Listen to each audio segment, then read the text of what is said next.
Hello student, we have to start chapter 6, that is the energy and power resources. In this chapter we will discuss about what are the importance of energy and what are their major sources through which we are getting these energy. How they are playing important role in our day-to-day life and what are the important steps and scheme which is initiated by or started by the government. We'll discuss these all in a very detail in this chapter. Let's start. The first one is energy and power resources. The first question is what is resource? What is resource? Anything which make our life easier that can be considered as a resource.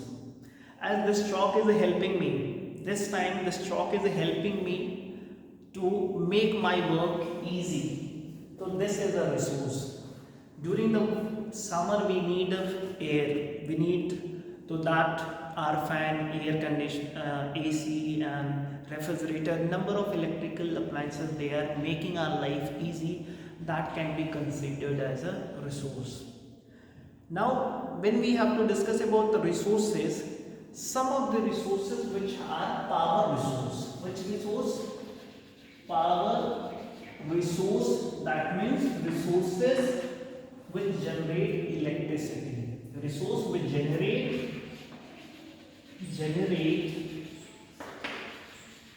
electricity, that is called power resource. अब these power resource already you are knowing, we have number of the source of energy, like we solar energy, wind energy, geothermal energy, natural gas, petrol, coal, diesel. These all number of the sources which we have, through which by burning them we can generate power or generate electricity. So on the basis of their usability, we can classify them, like the one is on basis of their exhaustibility, we can classify them on. First one is conventional and second one is non-conventional. Conventional is known as a non-renewable. It's known as a non-renewable. While non-conventional as a considered as a renewable source of energy. So traditionally we are using conventional source of energy. These can be considered as a coal, petrol, diesel, etc. Number of these gases, firewood also coming in this, firewood, and here we will have that is a non-conventional or renewable source of energy. These are solar energy, wind energy, then hydro energy, geothermal, etc. But what are the basic difference between the conventional source of energy and non-conventional source of energy? The basic difference you will find, these are limited. Their quantity is limited, and non-conventional or renewable source of energy means we have unlimited.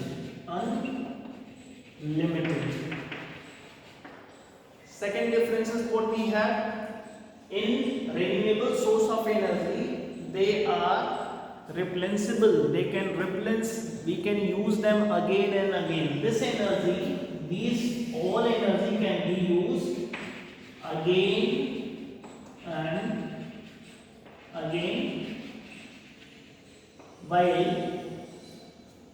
conventional source of energy or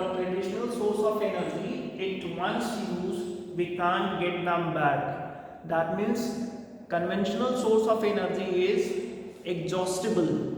Petrol, diesel, then we have firewood. These all once we are using and then they are completely burned. They are irreplaceable. We can't get them back. So that is why they are considered as a traditional source of energy or conventional source of energy. We can't get them back once we use them. Right.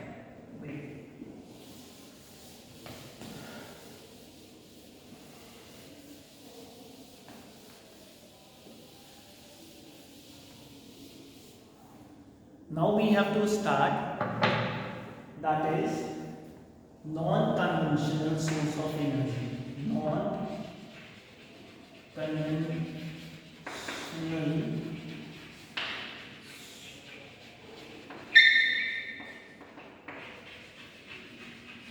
energy, and these are solar energy, wind energy, hydro, geothermal, thermal, etc. These energy we have to discuss in non-conventional source of energy or renewable source of energy. Let's start the first, that is the solar energy. The first one is solar energy.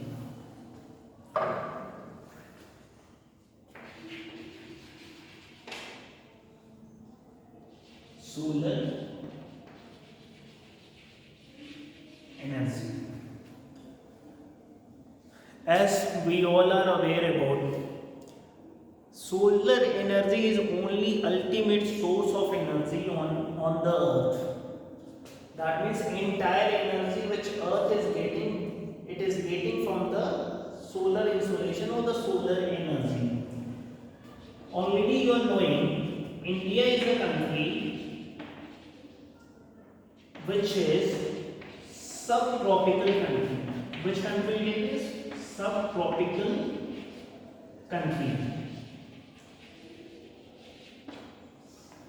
Subtropical country, that means where it is close to the torrid zone. It means it is receiving solar insolation, solar heat throughout the year.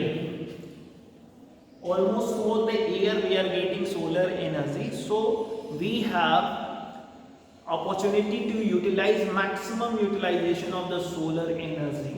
And for this utilization, what we have to install, we have to install solar panel on our roof as well as on the floating water, as well as some of the area which is the wasteland which we having. So if once we installing the solar panel, we can easily convert this solar energy into electrical energy, and later on we can meet the demand of our domestic as well as our running our industrial purpose also. So what is the solar energy? The first we need to understand this. We are using solar panels. We are using PV, that is photovoltaic cells, and these photovoltaic cells are helping us easily trapping the sun rays and then later on converting into electrical energy.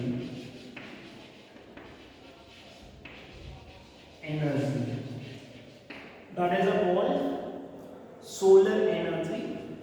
And already we are knowing some of the state, like we having the India's largest state, that is Rajasthan. Rajasthan, you will find the India's state which having 53% production of the solar energy. Second, we are having the largest coastal area we are having, that is Gujarat, that is accounting 14%. And third one which we have, that is Maharashtra, that is accounting for the total production of electricity in India, that is 9%. say. These three states, which three states? Rajasthan, then you will find Gujarat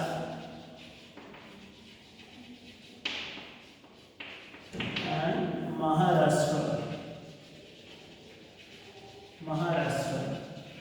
These states are largest producer of solar energy.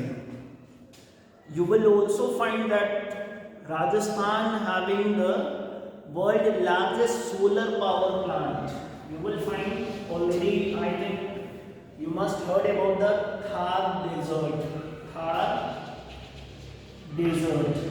In Thar Desert you will find there is the world largest solar power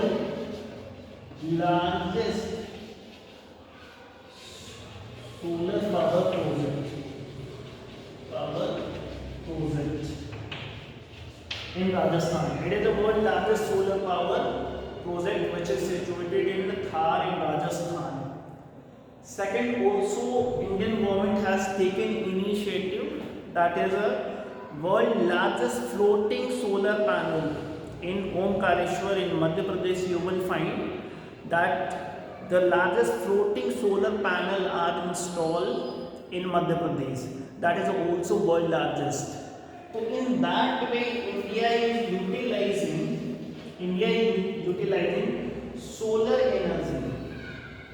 What are the importance of the solar energy? Some of the importance we are having, that is why we are more emphasizing for utilization of the solar energy. So there are the number of the advantages we have.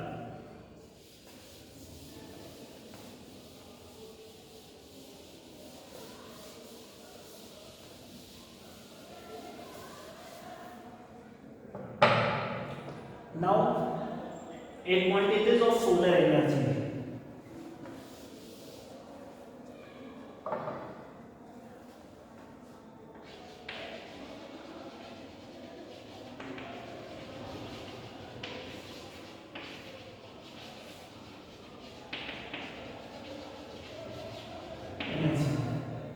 The first one is, it is a clean energy. Cost effective. Why I am saying cost effective? If once you are installing, then the cost of production of electricity will be zero. So it is a very beneficial. Third, you are finding you can easily install solar panel on your rooftop. So in that way, it is easily can be harnessed or easily can be utilized. But there are the some of the disadvantages of the solar energy also we are having. What are the disadvantages?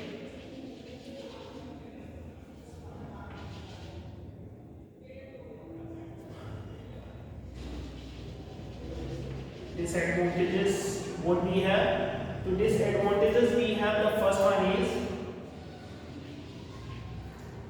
in installation cost.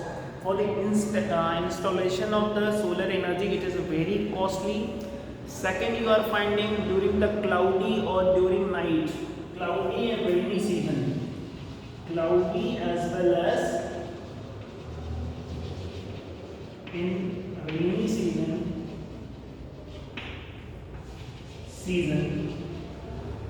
it will not generate electricity. Simple, because of the cloud it will not get in the solar light, so it will not convert electrical energy also. In same way, during night, in absence of the sunlight, it will not produce any solar electricity. So in that way, some of the disadvantages of the solar energy also have, but overall it is a clean energy, so we have to more focused on the utilization of the solar energy. Why we need to more focus on the utilization of solar energy? Because these are the alternative source of energy. Solar energy is a what? It is an alternative of energy. Okay, thank you.